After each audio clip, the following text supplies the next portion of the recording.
Good morning, everybody.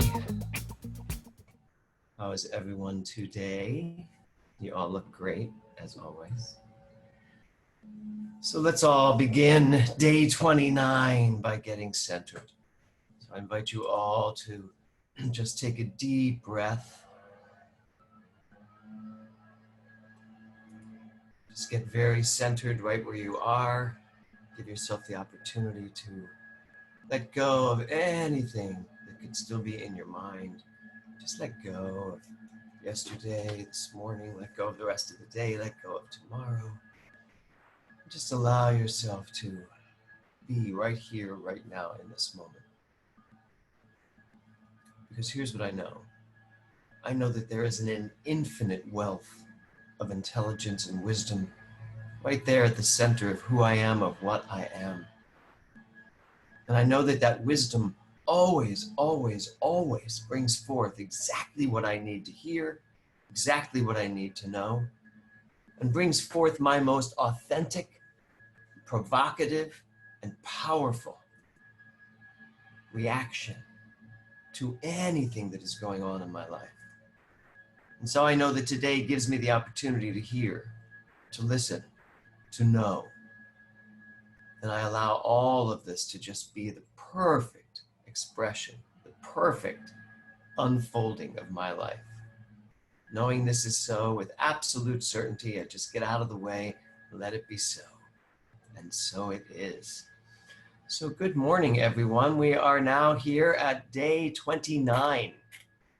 Day 29. So I want to pick up where I left off yesterday, talking to you about the roles you play in life. And I loved your blogs. It's interesting. Your blogs today, there was a shift in the blogs I noticed today.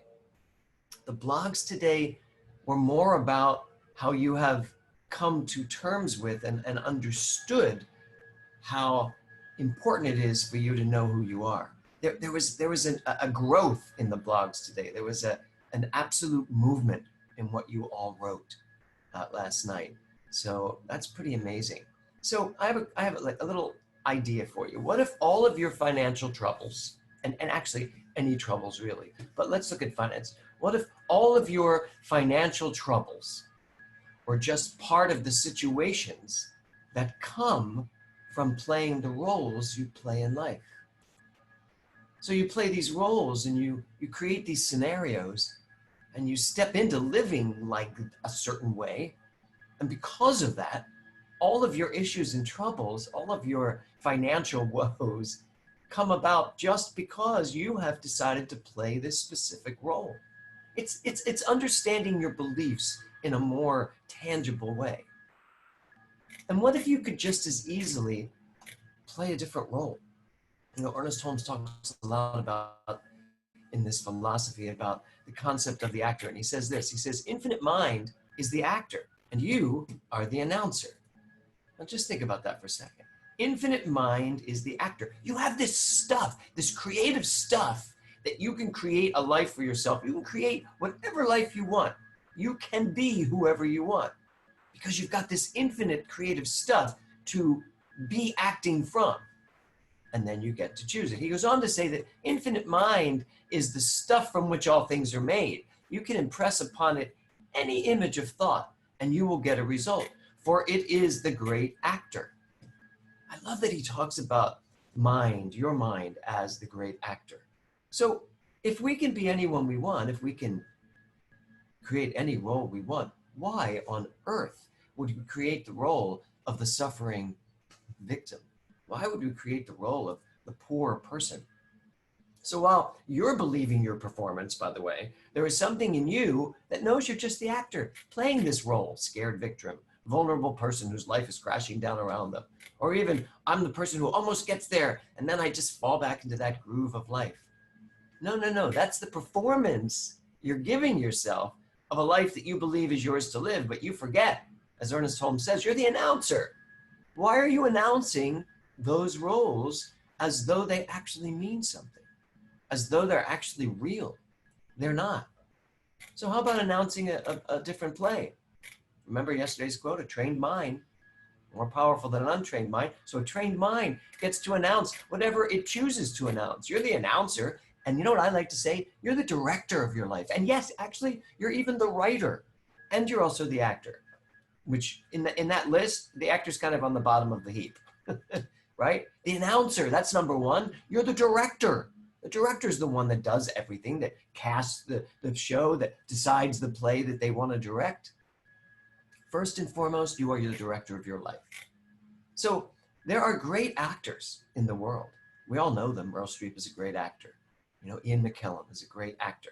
And you know why they're great? Because they allow their authentic self to flow through. They allow, Christy knows this, when you allow yourself to use everything that you are in a role and let it flow, now you are this brilliant actor. But why are you the brilliant actor? Because you're allowing the flow of life to move through you. And you know what you do? I will tell you this as a director, when you have a bad actor, it's pretty simple, really. Fire them. Fire the bad actor. I don't want, first of all, directing is 99% casting. If you cast a brilliant actor, you almost have nothing to do as a director other than tell them where you would like them to be on stage. I don't think when you cast Meryl Streep, you spend a lot of time trying to pull performance out of her. No, you just spend a lot of time trying to decide which brilliant performance you want to use. So if you're going to have a bad actor in your head, if you're going to have a life of living in a bad show, fire the actor, right? Fire the actor. Here's the other thing, great writers. Great writers write from the truth within them. We all know great plays when we see them.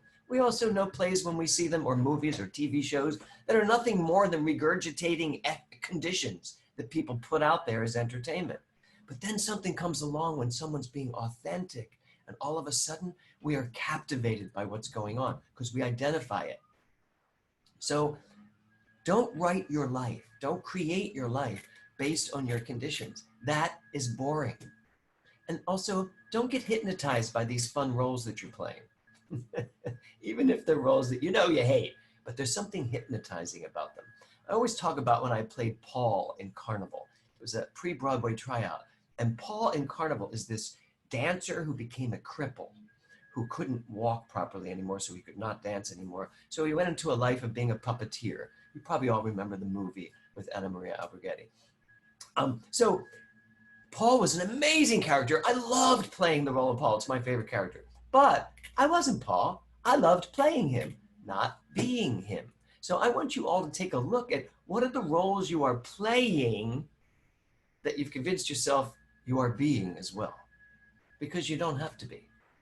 Joyce does not have to be any of the women she writes about in her books. I think she is some of them, but she doesn't have to be any of them. But you can play them. That's fun. And since you also wrote the play, as an actor, you have to service the play you wrote, which becomes a really big problem if you wrote a bad play for yourself. So let's just say you wrote The Life of Sandy Stone. And as The Life of Sandy Stone, you wrote a play about blah, blah, blah, blah, blah, blah, blah, a challenged man who doesn't get what he wants, blah, blah, blah, whatever you want to say about Sandy Stone. Now, this is the same thing for Gayla, same thing about Brad Kiefer, same thing about Robin. Every single one of you, you have written the story of your life with your mind, and then you've gone about the business of believing that story. But guess what? It's just a story, and it's just a role, and you can recast it, and you can rewrite it, and you can redirect it. All of that is what you have the capability of doing. Even the good plays. Have you ever seen a really good play poorly acted? It's not Arthur Miller's fault that some really bad actors have done Death of a Salesman. It's not his problem. He wrote a brilliant play, but the actors came along and just acted the hell out of it. So the fault is in the actor. You playing the roles that are not yours to play. Your life is a brilliant play, and it can be slaughtered by actors who are out there feeling and acting the hell out of it. You were given a brilliant play to live. That's where I want to start this morning. You were given a brilliant play to live. And I know this is a big metaphor today about acting, but it makes great sense because Ernest Holmes says this is nothing more than playtime. Don't take your life so seriously. Don't take all the things that are going on in your life so seriously. Don't take politics so seriously. Don't take anything, so Debbie, Don't take anything, I saw your face go, ugh. Don't take anything so seriously that it makes you become a player in the play, and not a very good play, I might say. And you know what else? Here's the other thing about this, since we're going to jump on this metaphor. Stop taking the bit parts. All of you out there that are taking the bit parts in life, Gayla, I know you're laughing. Stop taking the bit parts. Be Meryl Streep, for God's sake. Don't be the extra in the corner who's trying not to look at the camera. Look at the camera. Be the star in the middle. Say, I am exactly who I'm meant to be. That's what we want to be doing with the roles in our lives. So today is the day that as you continue to ask yourself, who am I want you to really start seeing the roles you play in this thing called life. Where are you acting out a character who's worn itself out, right? Where are you still acting in a play that you wrote that should have closed years ago? You know what you have to do? You have to quit. Just quit. Quit being in that play. Today on day 29, see how many roles you play that are in line with your true self-worth. Give yourself the opportunity to really look at yourself and see, am I living the life that I was meant to live?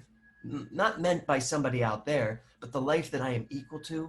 If the role doesn't fit with the play you want to live, get rid of the role and pick a play that you want to live. It's that simple.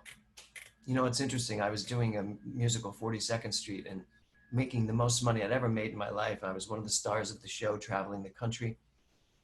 And after about a year of tap dancing on a dime in a green monkey suit, it was really getting boring.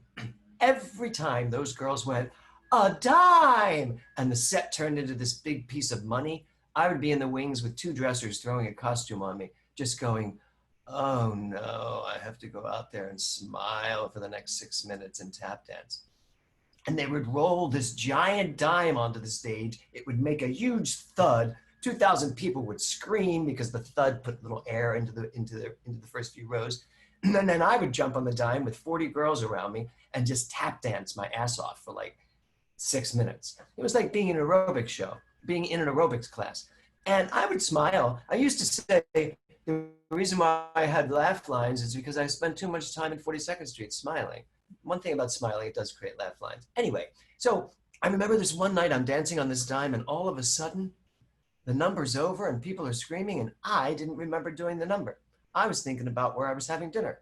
I was doing anything but doing that dance. I did it and probably no one saw the difference, but it ended and I was like, I gotta quit this show. I don't even remember doing this number and they're all screaming.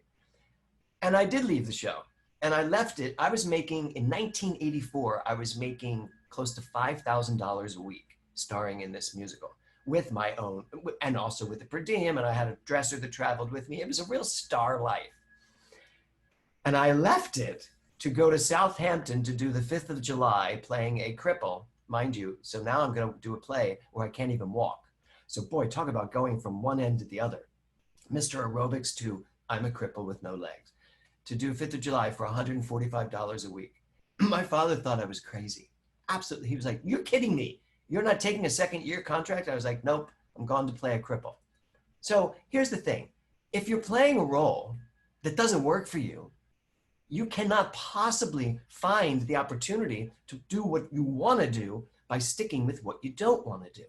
Albert Einstein said this, I must be willing to give up what I am in order to become what I will be. You must be willing to give up the roles you're playing to have the roles you want to play. And you are prosperous. You just might not be playing that role. My mother used to say to me, it's just as easy to fall in love with a rich person as to fall in love with a poor person. And I remember when she used to say that to me, I found her a little gauche. I'd be like, Mom, really? You just want me to go out and meet a rich girl? At the time, I would say that just not to freak her out. You want me to go out and find somebody rich to marry? And she goes, it's just as easy to find a rich person as it is to find a poor person. But you know what, at the end, she was right. It's a choice, right? Zig Ziglar wrote this, money isn't the most important thing in life, but it's reasonably close to oxygen on the gotta have it scale. Money is an important part of living. Don't shortchange the power of money just because it's giving you trouble in the past. Don't turn away from prosperity because you tried to play that role and you could never get cast in it. Go out for it again. Remember, it's in the past. Your relationship with money changes the instant you decide to change it. Here we are, day 29. And I'm going to ask you this, and I want you to take a really, just stop for a moment and really seriously consider this. How is your relationship to money? This is your last full day. How is your relationship to money? Think about where it was when we started and think about where it is now. Now, here's the thing about that question. It's not good or bad. It's just what it is. Shakespeare wrote, thinking is nothing, either good or bad.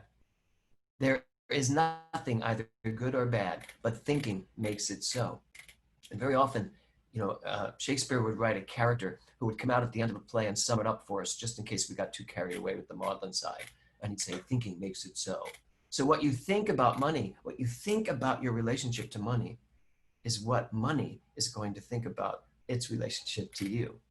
So today, I want you to look at the roles you play in life and see where they stop you from the flow of prosperity, that you already are, by the way.